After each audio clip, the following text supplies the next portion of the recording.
Hi guys, I'm Rich, Adrian, and we're using insights from Rate by Professor to help improve higher education. Alright, so let me just take you a little trip down memory lane. Does everybody remember freshman year when you first came to college and nobody had any idea what classes to take, what professors to take? Yeah. Everybody remember those long nights that you stayed up doing projects and textbooks reading and you didn't know what you were doing? Okay, well, we're all working to get to graduation, so obviously we put those long hours in for a reason, and here's the reason. It's an investment. College is going to be with you for the rest of your life. It's something that you don't want to just play around with. You want to be serious about it, because at the end of the day, what you learn in college is what you're going to use for the rest of your life, especially going down whichever career path you choose. Roughly, most jobs nowadays also require college degrees, especially if you're going into a career. On average, the 4-year cost of college ranges anywhere from $50,000 to $270,000. And that depends whether you're going to public or private. Obviously, Ivy League are competing way more money. That's what's probably the $270,000. And students often use loans to cover this cost. And roughly, on average, the average student loan is $35,000. Which leads me to the impact of higher education.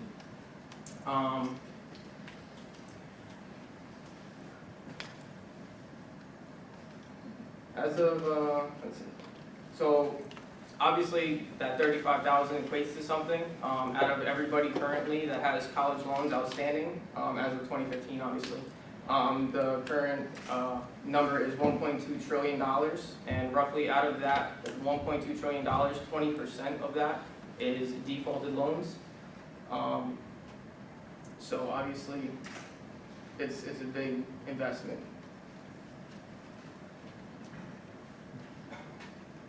So what are students trying to do? They're trying to find the best way to get the value for their education. They want to be able to use their education the rest of their life. They want to make good choices with the classes that they take and the professors that they take. So how do they do this? They can use Rate My Professor. I'm sure some of you guys, even sitting down right now, have used Rate My Professor. The best thing about Rate My Professor, well, first to start, it was developed in 1999 by John Swabinski. And what it is he created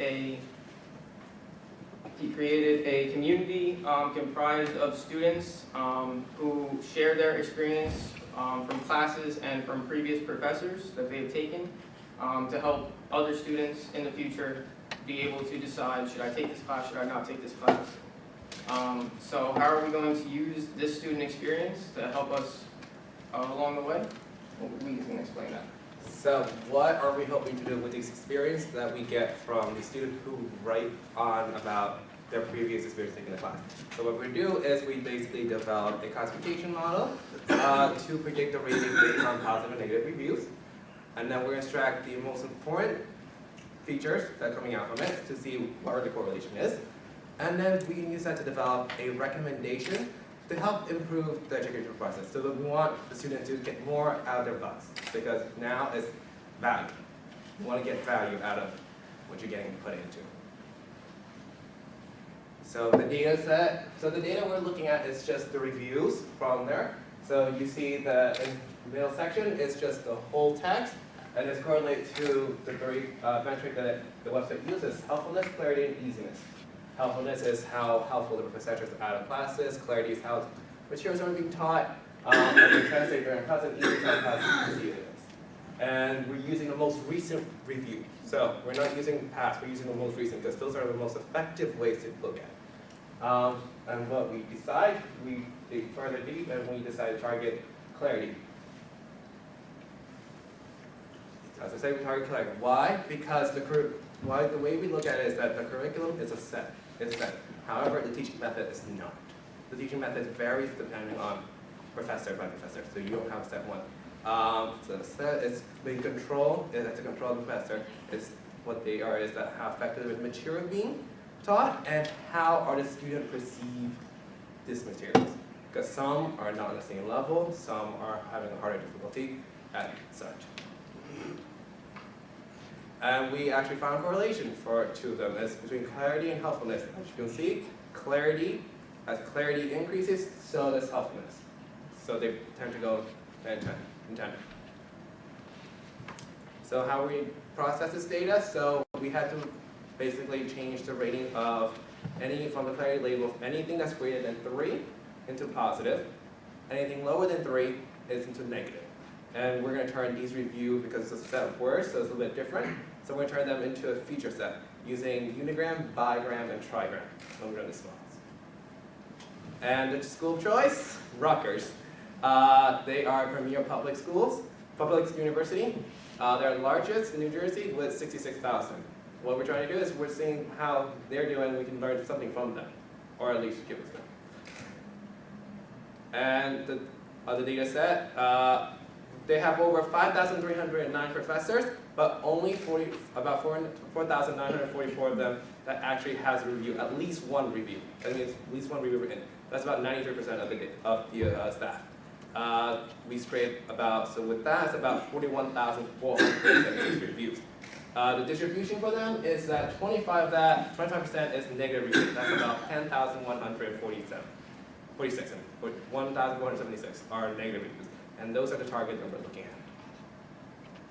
And when we ran the model, it says, just to remind, the target variable is clarity, and our best metric that we are going on is the negative recall. Because that's the negative class that we're looking at. Those are the target, those are where the informative, those are where the hidden message that the student actually wrote that they want to see changes. And we're hoping to get something out of that.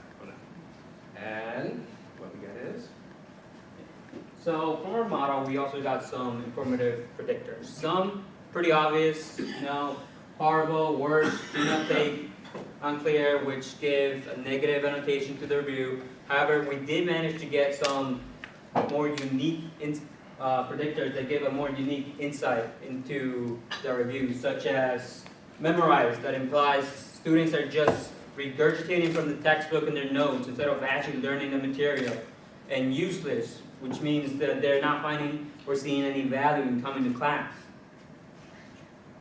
So here are some reviews that we actually found that express the predictors in the review. Worst professor in Rutgers institution. When the test comes, nothing he taught during class is on it. Do not take this guy. Giving off a negative review. And this one saying disorganized, unclear, and condescending, saying that you need to memorize the material instead of actually learning to pass the class, giving negative reviews. Along with giving students useless information, saying lectures are long and boring, and it's better off learning on your own, correlating to the negative reviews, and your goal should be to memorize, not learn. As you can see, they're giving off the sense that it's better to memorize than learn from him, or them, I'm sorry, go ahead. So what is our insights? Given a sample of 1,000 reviews where 260 are negative, our model would correctly identify 64.7 negative reviews. And the feature of importance reveals that the course instruction style significantly impact the course evaluation.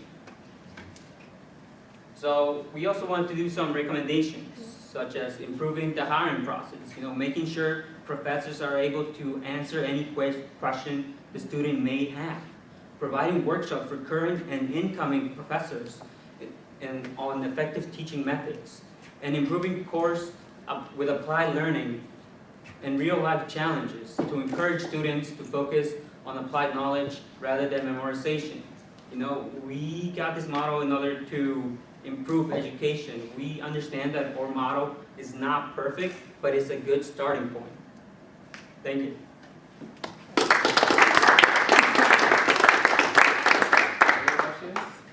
For all visitors, can you explain the difference between the unigrams, bigrams, and trigrams? So unigram is when they when the model returns the text into just one word that predicted the negative or positive. So it correlates to positive. However, under bigram, there's a couple of words that actually go pairs and pairs together that makes sense to be positive. And trigram just a better version, it's 3 words. So it says, as one of them was do not take. So the do not take was a trigram because these 3 words goes pair and pair together. Just having do and then not, having those 2 predicted, doesn't really have a full meaning to it, the word itself. So having a trigram makes it better, and that was our best model because there's more than 3 words, more than 2 words that can actually explain something when we're looking at this.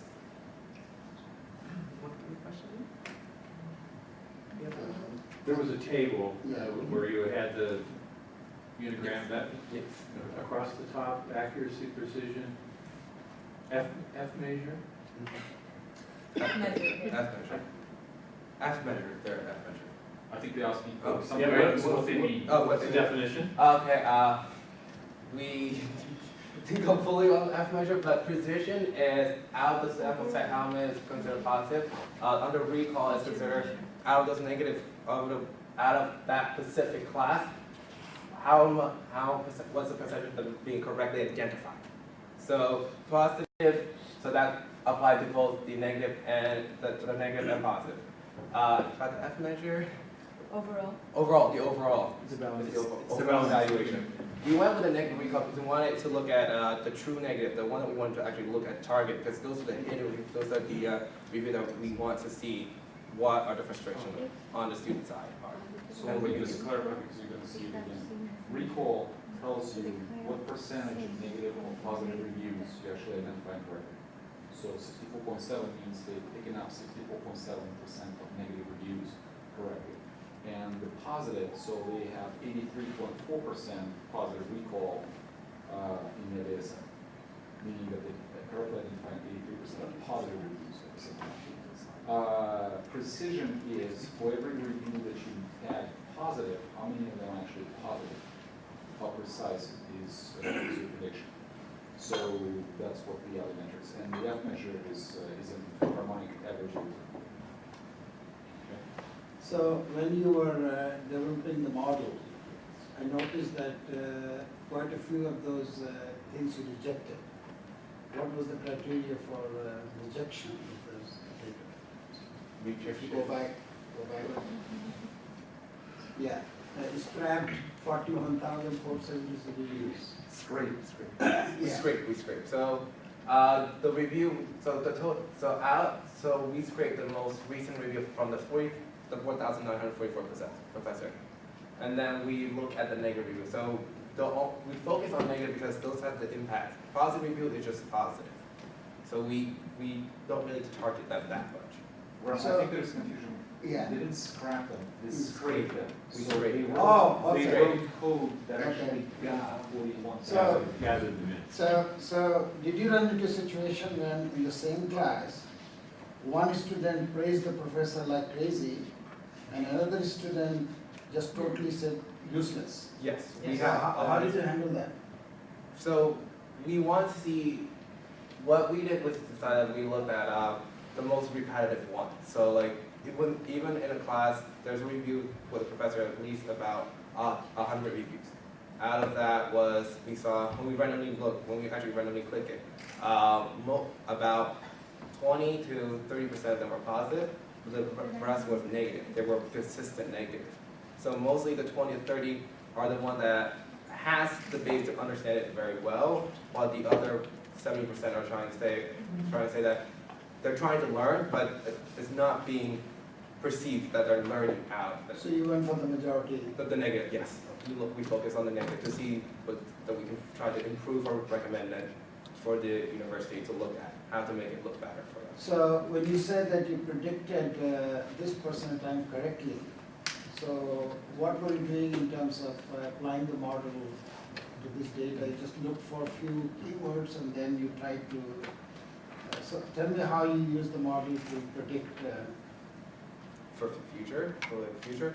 So there are some limitations behind this. Due to that is that we don't understand the student mentality. There are some students, that's the external factor that we don't have, which is there's certain student who has passion or they just have a more of either dispassion or passion to learn, and that's what we need to get from them. So our limitation is just based on just reviews itself, but we need actually to sit down with the student themselves to actually understand what they're actually struggling. Just having that paragraph, just having that review alone does not provide full context, but just at least we have an insight on it. So there's some more to it that we could do. Very interesting. So let me just ask you a follow-up. How do you guys feel about the accuracy of the model, given that it's very non-specific? So just to fill you guys in a little bit, the model you're using is naive Bayes, which asks the question how frequently do specific words show up in negative or positive reviews. It's a very simple model. How do you feel about the accuracy of the model? Was it a surprise?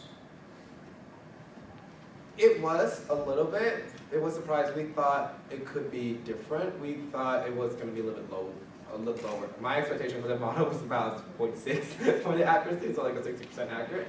But the model tends to, I believe, it was somewhere in about somewhat above the 60% mark, which is for me was a surprise. But then again, it's just because we kept making sure the data set's clean when we run it, so to get that. So. We were surprised. In the data set, only 25-30% of the users so they harder to find, and even so, they identified 2/3 of them correctly, which is quite remarkable given that this is a really simple model. But you can also see an improvement, so going from unigrams, single words, 45% recall to 59% to 64%. So this is also, as you see in the presentations, you see that this is not always the case. So you compared the written comments to a list? To clarity rating. To clarity. So we target clarity, the metric clarity. So and the reviews that the metric that the website use are helpfulness, clarity, and easiness.